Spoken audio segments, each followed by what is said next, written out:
What's going on, everybody? You got the big blue guy coming at you. And we had some breaking news come out today from the Giants camp. It looks like Nate Solder will not be playing for the New York Giants this season. He has opted out because of COVID concerns and coronavirus, and also to the fact that his son has cancer and he's battling it right now, and he doesn't want to bring that home because, the NFL's not in a bubble. They're not like the NHL or the NBA, which has raises more red flags for whether this season can happen or not. So there's a lot of thoughts that run through my mind. Number one, from a personal standpoint, I can commend him for it. Who knows if there's even going to be a season anyway. The guy's got to do what's best for him and his family. He doesn't want to get his son sick and, whatever the case may be. But, I can respect that from him. I've never been the biggest Nate Solder fan, but I can respect that, he cares about his family and things like that.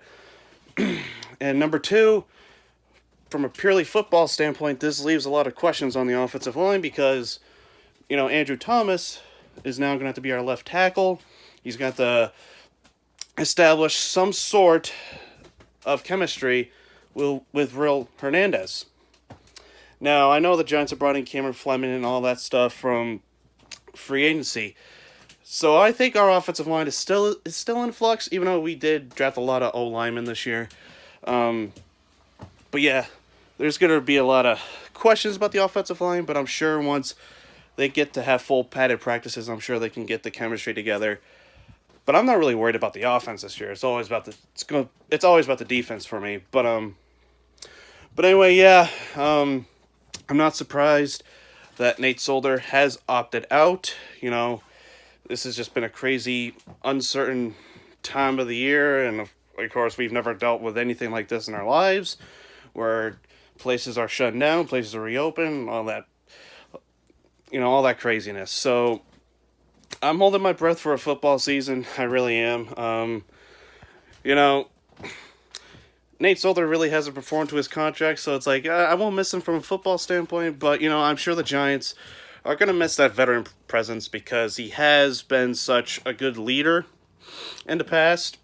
He knows how to he knows how to be a part of a Super Bowl team, so he does have some sort of pedigree to that nature. So I think the Giants are going to lack that a little bit this year because we're still a young team. But man, this is a tough position for Joe Judge. It really is. First year coach. Who would have thought back in January? You guys saw my video back in January. I was so pumped for this guy. At first, I didn't know who he was, but I was like, I'm so excited for him. And then, the months go by, and it's like, the pandemic hits, everything shuts down in March, and I'm just like, man, this guy has the worst. He's going to have a lot of pressure on him, more than people realize. I know this is his first year, but he's got to come out swinging, and it's going to be tough. It really is with this whole new training camp. It's nothing like it was the years prior.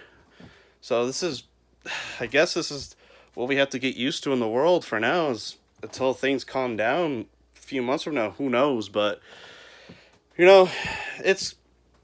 is what it is. The guy's got to do what's best for him and his family. So I could commend him for that. As far as the team goes, I think we'll be fine without him. I think, some questions how to move people on the offensive line. I'm sure they'll figure that out once the season hopefully starts. But yeah, this has been the Big Blue Guy. Don't forget to hit the like button. Don't forget to hit subscribe. Leave a comment. Tell me what you guys think, and I'll see you guys later.